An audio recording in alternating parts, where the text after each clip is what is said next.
लामो सशस्त्र द्वन्द्वका बीचमा रोगमारी जनताका पीडाहरूलाई सम्बोधन गर्ने हिसाबले राप्ती शान्ति पदयात्राका माध्यमबाट शान्तिको सन्देश सम्प्रेषण गर्नका लागि त्यसको नेतृत्व गर्दै म तपाईहरुका बीचमा आउने गरेको थिएँ।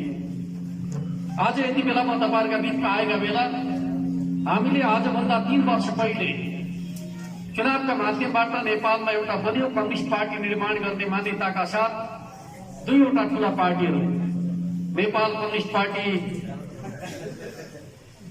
नेकपा एमाले र नेपाल कम्युनिस्ट पार्टी माओवादी केन्द्रले चुनावी गठबन्धन गरिकन चुनावका माध्यमबाट जनताका बीचमा जाने प्रयास गर्यो र हामीले एउटै चुनावी घोषणा पत्रका माध्यमबाट चुनाव लड्ने काम गर्यौं र जनताले हामीलाई अत्यन्त माया गर्नुभयो, विश्वास गर्नुभयो र झण्डै 2/3 को बहुमत हामीलाई प्रदान गर्नुभयो। तर हामीले जनताको त्यो अभिमतलाई जुन हिसाबले सम्मान गर्नु पर्थ्यो सम्मान गर्न सकेनौं र आज हामी तपाईहरुका बीचमा आइपुग्दाखेरि 2/3 को जनमतले निर्माण गरेको सरकारको रक्षा गर्न नसक्ने परिस्थिति उत्पन्न भएपछि प्रतिसभा विघटन गरिकन फेरि नयाँ जनादेशमा जाने निष्कर्षका साथ हामी तपाईहरुका बीचमा आएका छौं। स्वाभाविक रूपमा तपाईहरुमध्ये धेरै लाग्या हुन सक्छ। हामीले चुनावका बेलामा राजनीतिक स्थायित्वको कुरा गरेका थियौं। 5 वर्षसम्म कम्युनिस्ट पार्टीको नेतृत्वको सरकार सञ्चालन गर्ने कुरा गरेका थियौं। किन हामी यति छिटै चुनावको पक्षमा उभियौं भन्ने खालको जिज्ञासा तपाईहरुका मनमा रहेका हुन सक्छन्। म त्यस सन्दर्भमा केही कुराहरू तपाईहरुका बीचमा राख्न चाहन्छु। पहिलो कुरा, हामीले चुनावका बेला दुईवटा पार्टीको चुनावी गठबन्धनका माध्यमबाट चुनाव लड्दाखेरि पनि हामीले एउटा मान्यता आत्मसात गरेका थियौं। त्यो चुनावमा हामीले तात्कालिक नेकपा एमाले पार्टीका अध्यक्ष केपी शर्मा ओलीलाई प्रधानमन्त्रीको उम्मेद्वारका रूपमा प्रस्तुत गरेका थियौं। नेकपा माओवादीका अध्यक्ष कमरेड पुष्पकमल दाहाल प्रचण्डले नेकपा एमालेका अध्यक्ष कमरेड केपी ओलीलाई प्रधानमन्त्रीका रूपमा स्वीकार गरेर चुनावी गठबन्धन भएको थियो। तर हामीले जब चुनाव जित्यौं, चुनाव जितिसकेपछि सरकार गठन गर्नका लागि हामीलाई 2.5 महिना लाग्यो। जनताले दिएको जनादेशका आधारमा सरकार गठन गर्नका लागि हामीले सहमति पाउन सकेनौं। किन यसो भयो होला भन्ने खालको जिज्ञासा तपाईहरुका मनमा थियो होला, तर हामीले त्यो कुरा बाहिर ल्याएनौं।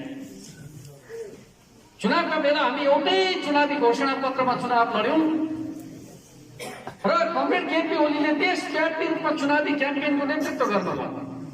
चुनाव जितिसकेपछि उहाँलाई प्रधानमन्त्रीका रूपमा स्वीकार गर्न कठिन भयो र 2.5 महिना लाग्यो प्रधानमन्त्रीका रूपमा केपी शर्मा ओलीलाई शपथ ग्रहण गर्नका लागि।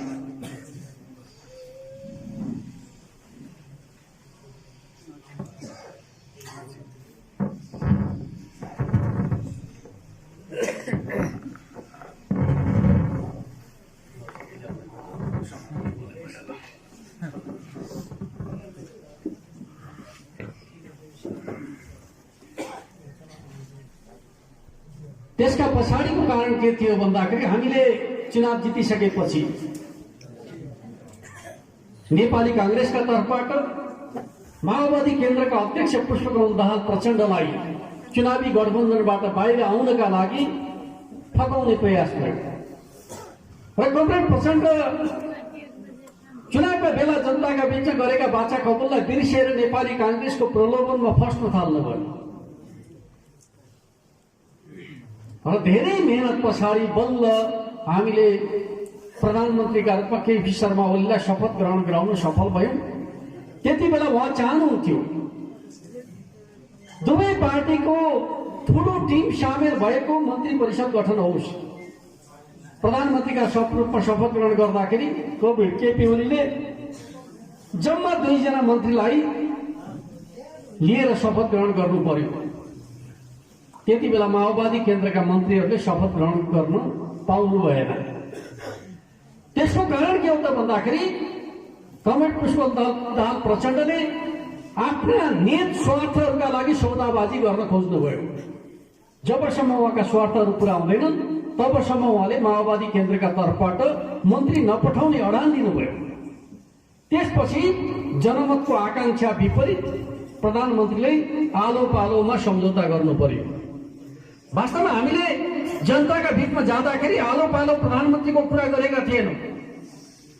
5 वर्षसम्म स्थायी सरकार दिने कुरा गरेका थियौँ। तर जब चुनावको परिणाम निक्लिसकेपछि सरकार गठन गर्ने प्रक्रियामै असमझदारी सिर्जना गरिकन आलो पालोको बाध्यकारी सम्झौताका लागि बाध्यता सिर्जना गर्ने काम कमरेड प्रचण्डले गर्नुभयो।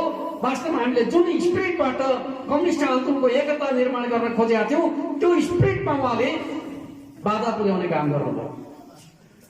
पछि हामीले ठान्यौँ दुईटा पार्टी अलग अलग रहँदासम्म चाहिँ सरकार पनि चल्न सक्दैन। पार्टीको त कुरा छोडिदिनुहोस्, त्यस अर्थमा पार्टी एकता गर्नुपर्छ भन्ने मान्यताका आधारमा पार्टी एकता गरियो। पार्टी एकता गर्दाखेरि कमरेड प्रचण्डमा एमाले पार्टी ठुलो पार्टी भएको र माओवादी पार्टी तुलनात्मक हिसाबले कमजोर पार्टी भएका कारणले गर्दाखेरि माओवादीको भूमिका कमजोर होला भन्ने मान्यताका आधारमा उहाँले सहमतिको कुरा गर्न थाल्नुभयो, 2 अध्यक्षको कुरा गर्न थाल्नुभयो। हामीले ती सबै कुरा स्वीकार गर्यौँ। एउटा पार्टीभित्र 2टा अध्यक्ष राख्ने व्यवस्था लेनवादी संगठनात्मक सिद्धान्तको व्यवस्था होइन। कमरेड प्रचण्डको आग्रहमा हामीले 2 अध्यक्षको व्यवस्था राख्यौँ र के मान्यता बनायो त भन्दाखेरि पार्टी एकताका कामहरू 3 महिनाभित्र सम्पन्न गर्ने, 2 वर्षभित्रमा एकताको महाधिवेशन सम्पन्न गर्ने र यो मुलुकमा एउटा बलियो कम्युनिस्ट पार्टीका माध्यमबाट बलियो सरकार सञ्चालन गर्ने र सरकारका माध्यमबाट समाजवाद तर्फको यात्रा अगाडि बढाउने यो उद्देश्यका साथ हामीले पार्टी एकता गर्यौं। 3 महिनामा सम्पन्न गर्ने भनेको पार्टी एकता आज झण्डै 3.25 वर्ष पुग्न थालेको छ। पार्टी एकता सम्पन्न भएन, 2वटा पार्टी समानान्तर गतिविधिमा हिँड्ने स्थिति उत्पन्न भयो। एकता गर्दाको स्पिरिटलाई कमरेड प्रचण्डले आत्मसात गर्न सक्नु भएन। पूर्व एमाले तर्फको समस्या थिएन, किन भन्दाखेरि पूर्व एमालेका कमिटीहरू स्वतः चाहिँ एकताको कमिटीमा जोडिन्थे। पूर्व माओवादी तर्फ के थियो भन्दाखेरि झन्डै 4000-5000 को केन्द्रीय कमिटी थियो। केन्द्रीय कमिटीलाई केन्द्रीय कमिटी मान्न सकिँदैन थियो। केन्द्रीय कमिटीमा रहेका सदस्यलाई विभिन्न कमिटीहरूमा व्यवस्थापन गर्नुपर्ने जिम्मेवारी कसको थियो त भन्दाखेरि कमरेड प्रचण्डको थियो। तर उहाँले त्यो काम गर्न चाहनु भएन। त्यसले गर्दाखेरि केन्द्रीय कमिटी त बन्यो, तलका कमिटीहरू बन्नका लागि झमेला भयो। सचिवालयको केन्द्र त बन्यो, तर सचिवालय जनसंगठनहरू निर्माणका सन्दर्भमा गतिविधि गर्ने कुरामा समस्या उत्पन्न भयो र केन्द्रका निकायहरू जति छन्, केन्द्रीय अनुशासन आयोग, केन्द्रीय लेखा आयोग, केन्द्रीय निर्वाचन आयोग, केन्द्रीय सल्लाहकार परिषद, ज्येष्ठ कम्युनिस्ट मञ्च जस्ता महत्त्वपूर्ण संस्थाहरू संरचनाहरू एकताको कामै भएन र अहिले आएर चाहिँ जुन प्रकारको परिस्थिति उत्पन्न भएको छ, कमरेड प्रचण्डलाई के लाग्यो त भन्दाखेरि मैले भूमिका पाउँदैन, दोस्रो अध्यक्ष हुँदाखेरि मेरो भूमिका रहेन भन्न थाल्नुभयो। त्यसपछि हामीले छलफल गरिकन थारै कमिटीको बैठकबाट सर्वसम्मत रूपमा निर्णय गरिकन एउटा निष्कर्ष निकाल्यौं। त्यो निष्कर्ष के थियो त भन्दाखेरि कार्यकारी अध्यक्षका रूपमा कमरेड प्रचण्ड पार्टी काममा केन्द्रित हुने र कमरेड केपी शर्मा ओली अध्यक्षका रूपमा सरकारको काममा केन्द्रित हुने, 2टा अध्यक्षको भूमिकालाई हामीले बाँड्यौं। एउटा अध्यक्ष पार्टी काम, एउटा अध्यक्ष सरकारको काम।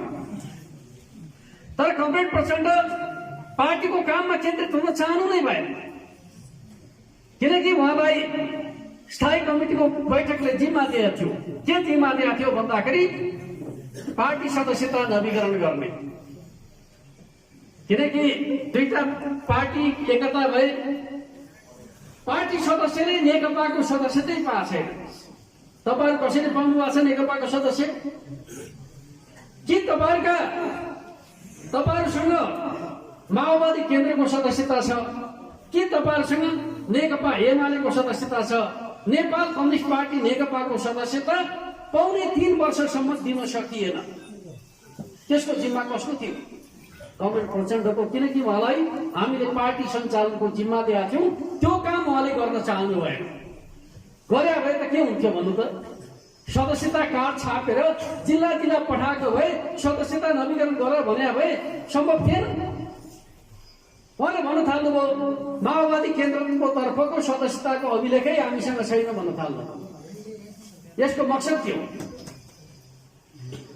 अधिवेशन गर्दाखेरि सदस्यता नवीकरण गरिकन अधिवेशन गरे होला नि। त्यो सदस्यता नवीकरण गरेको अभिलेख पार्टीसँग हुँदैन। पार्टी एकता गर्नेले सदस्यताको अभिलेख लुकाएर त्यसपछि पार्टी अगाडि बढ्न सक्छ भन्न थाल्नुभयो। हाम्रो पार्टीभित्रको सदस्यताको अभिलेखै छैन, त्यसपछि पार्टी एकता अगाडि बढेन भन्ने जिम्मा कसले लिने भन्नु त? यदि माओवादी केन्द्रका तर्फबाट पुष्पकमल प्रचण्डले आफूले महाधिवेशन गर्दाको समयको सदस्यताको विवरण जिल्ला जिल्लामा पठाइदिएको भए हामी सबै नेकपाका सदस्य भइसक्थ्यौँ। आज हामी कोही एमालेका सदस्य छौँ, कोही हामी नेकपा माओवादी केन्द्रका सदस्य छौँ। कसका कारणले भन्दाखेरि कमरेड पुष्पकमल दाहाल प्रचण्डका कारणले। किन भन्दाखेरि उहाँले माओवादी केन्द्रतर्फको सदस्यता दिनै चाहनु भएन, त्यसको विवरण लुकाउनु भयो, जसका कारणले गर्दाखेरि आजको परिस्थिति उत्पन्न भयो। यसको दोष अरू कसैलाई लगाएर हुन्छ? आफूले जिम्मा पुरा नगर्ने त्यसको दोष अरू कसैलाई भारी बोक्न मिल्छ? मिल्दैन। त्यस अर्थमा म तपाईँलाई के भन्न चाहन्छु भन्दाखेरि पार्टी एकतालाई कमजोर पार्ने काम कसले गर्यो भनेर भन्दाखेरि हामी सबै पार्टी सदस्यले भन्नुपर्छ, पार्टी सदस्यता प्राप्त गर्ने अधिकार नदिएर पार्टी एकतालाई कमजोर पार्ने काम पुष्पकमल दाहाल प्रचण्डले गर्नुभयो। किनकि उहाँले माओवादी केन्द्रतर्फको पार्टी सदस्यताको अभिलेख दिन मान्नु भएन। दिएको भए त अगाडि बढ्थ्यो नि त। त्यसपछि अर्को कुरा म तपाईँलाई सुनाउन चाहन्छु। हामीले के भन्यौँ त भन्दाखेरि अब नदिइसकेपछि समाधान त निकाल्नु पर्यो र के भन्यौँ भन्दाखेरि असोज महिनाभरि पार्टी सदस्यताको विवरण अद्यावधि गर्ने। लुम्बिनी प्रदेशले त्यो काम गर्यो। यद्यपि त्यो काम कति सही गरियो कति गलत भयो भन्ने कुराको समीक्षा पछि होला, तर हामीले लुम्बिनी प्रदेशका तर्फबाट सदस्यताको संख्याको अद्यावधि गर्ने खालको काम गर्यौं र रोल्पा जिल्लाको सन्दर्भमा भन्ने हो भने कति सदस्यता भन्ने खालको कुरा हुँदाखेरि 20,000 सदस्यता भन्ने आयो। अब 20,000 सदस्यता छ कि छैन भन्ने कुरा त रोल्पाली कमिटीलाई थाहा होला, तर चाहिँ विवरण आउँदाखेरि 20,000 भन्ने आयो। 20,000 पार्टी सदस्य भएको पार्टी कस्तो हुन्छ सबैले बुझ्न सकिन्छ, तर पनि आयो। के का लागि आयो भन्ने कुरा त बुझ्न सकिन्छ। यस प्रकारको अनावश्यक होडबाजी गर्ने कुराले पनि पार्टी एकतामाथि संशय पैदा गर्यो। मैले तपाईहरुका बिचमा भन्नै पर्छ, किनकि तपाईहरु वास्तविकता के हो भन्ने कुराको जानकार तपाईहरु हुनुहुन्छ। मैले यसमा अन्यथा भन्ने कुरा होइन, तर पनि हामीले लुम्बिनी प्रदेशका तर्फबाट जिल्लाले पठाएको विवरण सबै स्वीकार गर्यौं। 20,000 पठाएकोलाई पनि ल ठिक छ 20,000 हो, अब नवीकरण गर्नु भनेर भन्यौं। तर केन्द्रले के भन्यो त भन्दाखेरि अहिले नवीकरण नगर्नु भन्यो। किन त्यसो भन्यो? एकातिर चैतमा महाधिवेशन तोकिएको छ, नवीकरण गरेपछि महाधिवेशन गर्नुपर्छ। नेताहरू महाधिवेशन गर्न नचाहने, महाधिवेशन बिनै नेता हुन खोज्ने। अहिले जे भएको छ, अहिले पार्टी किन विभाजन भयो, केही साथीहरू पार्टीबाट किन बाहिर हुनुभयो भन्दाखेरि चैतको महाधिवेशन पर्खेको भए त महाधिवेशनले त नेता छान्थ्यो नि त। त्यो नेता छान्दाखेरि आफै नेता भइन्छ भन्ने विश्वास भएन। पार्टी फोडेपछि आफ्ना आफ्ना मान्छे भेला गरेपछि नेता हुन पाइयो। अहिले पार्टी फुटेपछि के भयो? नेकपा एमालेको महाधिवेशनमा चुनाव हारेका माधव नेपाल अध्यक्ष हुन पाउनुभयो होइन? केपी ओलीको अनुहार देखाएर चुनाव जितेका पुष्पकमल दाहाल प्रचण्ड संसदीय दलको नेता हुन पाउनुभयो। केपी ओलीसँगै बस्या भए संसदीय दलको नेता हुन सम्भव हुन्थ्यो। केपी ओलीबाट अलग भइसकेपछि संसदीय दलको नेता हुन पाइँदो रहेछ। केपी ओलीलाई हटाएपछि हारेको अध्यक्ष पनि अध्यक्ष हुन पाउँदो रहेछ। के कम्युनिस्ट आन्दोलनका सन्दर्भमा यो तरिका ठिक हो? त्यस अर्थमा म तपाईँलाई के कुरा भन्न चाहन्छु भन्दाखेरि जसले अहिले केपी शर्मा ओली बेठिक भनेर हिँड्नु भएको छ, के उहाँहरूले ठिक गर्नु भएको छ? ठिक गर्नु भएको छ। उहाँले बडा विधिको कुरा गर्नुहुन्छ, पद्धतिको कुरा गर्नुहुन्छ। विधि र पद्धति के हो भन्ने कुरा पनि म तपाईँलाई सुनाउन चाहन्छु। उहाँले भन्ने गर्नुहुन्छ कमिटीले बहुमतले निर्णय गर्न पाउँछ भन्नुहुन्छ। सामान्यतया के हो त भन्दाखेरि कमिटीको बहुमतले निर्णय गर्न पाउँछ कि सहमतिमा निर्णय हुन्छ कि अल्पमत र बहुमतका आधारमा निर्णय हुन्छ। लेनिवादी संगठनात्मक सिद्धान्त भने यही हो। तर केही यस्ता विषय हुन्छन् जहाँ कमिटीले ती निर्णयलाई बदल्न पाउँदैन, पाउँछ। जस्तो कि जिल्ला कमिटीको बैठक बसेर, केन्द्रीय कमिटीको बैठक बसेर पार्टीको नाम बदल्न मिल्छ? मिल्दैन, अधिवेशन चाहिन्छ। त्यही होइन, पार्टीको सिद्धान्त बदल्न मिल्छ? मिल्दैन। जतिसुकै अल्पमत बहुमतको कुरा गरे पनि बहुमतले पार्टीको सिद्धान्त बदल्न सक्दैन, बहुमतले पार्टीको नाम बदल्न सक्दैन। सक्छ? त्यसै गरी अधिवेशनबाट चुनेको अध्यक्षलाई कमिटीको बैठकले हटाउन सक्छ? सक्दैन। यो हाम्रो मान्यता हो। किन भन्दाखेरि हामी महाधिवेशनको सुप्रिमेसीको पक्षमा, महाधिवेशनको विशेषाधिकारको पक्षमा हामी उभिएका हौँ। महाधिवेशन शक्तिशाली हुन्छ भन्ने मान्यता हाम्रो मान्यता हो। त्यस अर्थमा म तपाईँलाई के भन्न चाहन्छु भन्दाखेरि महाधिवेशनले चुनेको अध्यक्षलाई कमिटीबाट हटाउन खोज्ने, चुनावबाट भएको प्रधानमन्त्रीलाई पार्टीबाट हटाउन खोज्ने कुरा हामीले नस्वीकार्य हो। हामी लोकतन्त्रका पक्षमा छौँ, हामी विधिका पक्षमा छौँ, हामी महाधिवेशनको सुप्रिमेसीका पक्षमा छौँ, हामी जनताको म्यान्डेटका पक्षमा छौँ। त्यस अर्थमा हामीले उहाँहरूलाई भनेका थियौँ, के भनेका थियौँ त भन्दाखेरि अध्यक्ष हुने रहर छ भने महाधिवेशन पर्खिनुहोस्। के हामीले बेटी भनेका थियौँ? प्रधानमन्त्री हुने रहर छ भने चुनाव पर्खिनुहोस् भनेका थियौँ। त्यो पर्ख्या भए पार्टी यो अवस्थामा आउँथ्यो? अधिवेशन पर्ख्या भए यो अवस्थामा आउँथ्यो? आज जे परिस्थिति उत्पन्न भएको छ, यो परिस्थितिको जिम्मेवार को रहेछ भनेर भन्दाखेरि पदको लागि हतारिनेहरू, पदका लोभीहरू नै आजको सङ्कटका कारक तत्त्व हुन् भन्ने कुरालाई हामी सबैले बुझ्नु जरुरी छ भन्ने कुरा म तपाईँहरूका बिचमा राख्न चाहन्छु।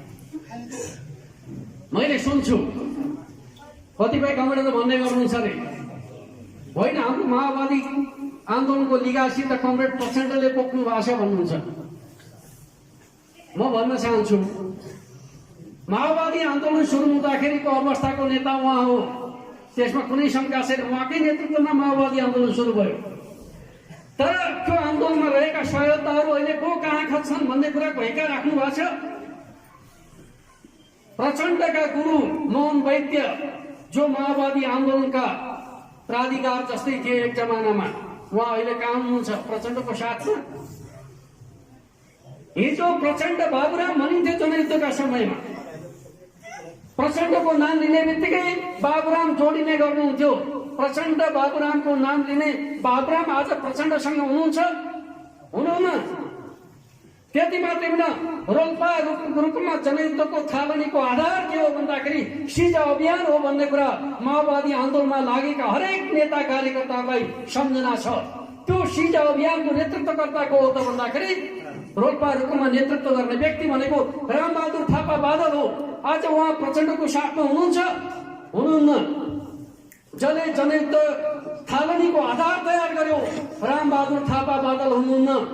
जसले जनयुद्धको नेतृत्व गर्नका लागि माग पत्र प्रस्तुत गर्यो, सरकार गठन गर्यो, जनसरकारको नेतृत्व गर्यो, बाबुराम भट्टराई साथमा हुनुहुन्न।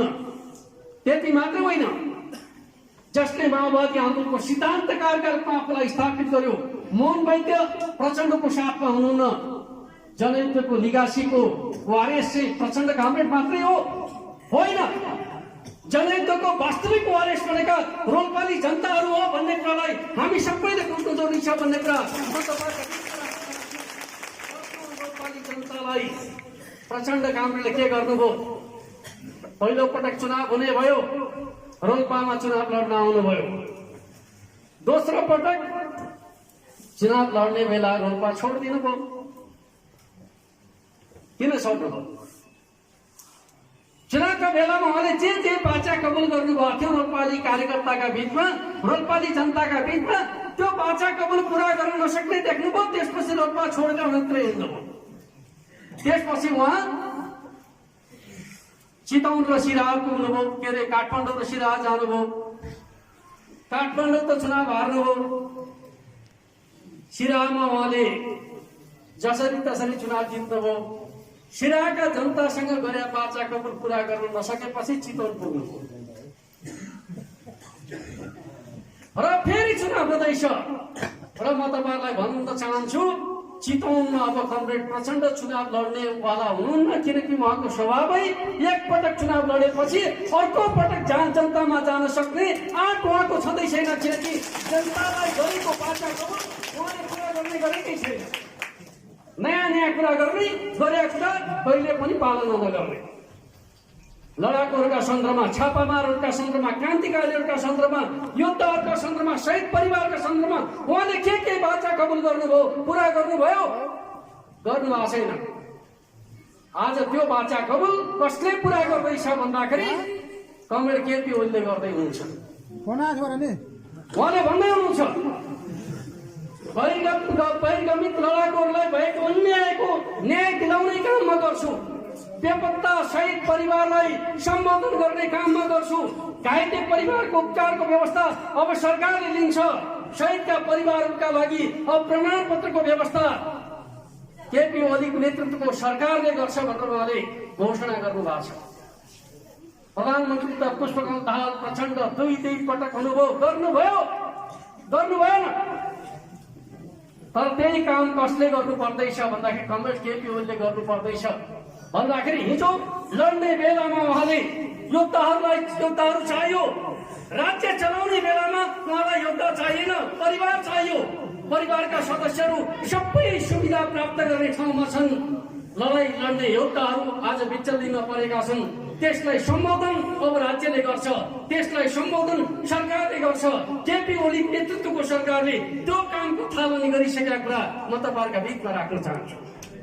आधारमा कृषिको आधुनिकीकरण, व्यावसायीकरणको नयाँ श्रृङ्खला सुरु गरेका छौँ। हामीले स्मार्ट कृषि कार्यक्रम अगाडि बढाएका छौँ र हामीले रोल्पा जिल्लामा कृषि पकेट कार्यक्रमहरू अगाडि बढाएका छौँ। पशुपालनका सन्दर्भमा भन्नुहोस् वा नगदे बालीका रूपमा मसला बाली उत्पादनका सन्दर्भमा हामीले रोल्पा जिल्लालाई प्राथमिकतामा राखेर अगाडि बढ्न खोजिराखेका कुरा पनि म तपाईँहरूका बिचमा राख्न चाहन्छु। केन्द्रको कुराकानी गर्नुहुन्छ भने केन्द्रको सरकार विकास निर्माणका काममा यसरी अगाडि बढेको छ। हिजो एउटा राजमार्ग भएका ठाउँमा आज 4वटा पूर्व पश्चिम राजमार्गहरू निर्माणको प्रक्रियामा छन्। पुष्पलाल लोकमार्ग, मदन भण्डारी लोकमार्ग, हुलाकी राजमार्ग र पूर्व पश्चिम राजमार्ग। पूर्व पश्चिम राजमार्गलाई 4 लेनको सडकका रूपमा विस्तार हुने प्रक्रिया सुरु भइसकेको छ। अर्कोतिर उत्तर र दक्षिण जोड्ने करिडोरका रूपमा हिजो एउटा मात्रै उत्तर दक्षिणको करिडोर थियो। केपी ओलीको नेतृत्वको सरकार आइसकेपछि, चीनसँग ऐतिहासिक सम्झौता गरिसकेपछि आज 7वटा करिडोरहरू निर्माणको प्रक्रियामा छन्। 3वटा करिडोरहरू यातायात सञ्चालनको प्रक्रियामा प्रवेश गरेका छन्। यस प्रकारको पूर्वाधार हामीले यातायातका क्षेत्रमा हासिल गरेका छौँ। आज जिल्ला सदरमुकाम जोड्ने सडकहरूको अवस्था मलाई सम्झना छ। रोल्पा जिल्लाको सदरमुकाम आउँदाखेरि गाडीमा भुसका बोरा बोकेर आउनु पर्थ्यो। जब हामी माथिबाट तल पर्लन्थ्यौँ, चिप्लन्थे गाडीहरू, ज्यान जोखिममा राखेर यात्रा गर्नु पर्थ्यो। आज त्यो परिस्थिति हामीले अन्त्य गरेका छौँ। अब हामी गाउँ गाउँमा जाने सडकहरूलाई व्यवस्थित गर्ने प्रक्रियामा प्रवेश गरेका छौँ। हामीले रोल्पा जिल्लामा यही 1 महिनाको अवधिमा 2वटा पुल त हामीले शिलान्यास नै गरेका छौँ। रोल्पाको थबाङमा हामीले सडक यातायात सुविचारबाट पुर्याउने हिसाबले केन्द्र सरकारको तर्फबाट भइरहेका काममा विलम्ब भयो भनेर प्रदेश सरकारको तर्फबाट हामीले सार्थक प्रयास अगाडि बढाएका छौँ र बहुवर्षीय ठेक्काका माध्यमबाट थबाङसम्म सडक पुर्याउने खालको अभियान सुरु गरेका छौँ। बाढी पहिरोका समस्यालाई समाधान गर्नका लागि तत्काल जनताको आवास बनाउने खालको प्रक्रिया हामीले सुरु गरेका छौँ। थबाङ गाउँपालिकामा पहिरो गर्दाखेरि भत्किएका घरहरूलाई प्रदेश सरकारका तर्फबाट हामीले निर्माण गरेर अगुवाई गर्ने खालको काम गरेका छौँ।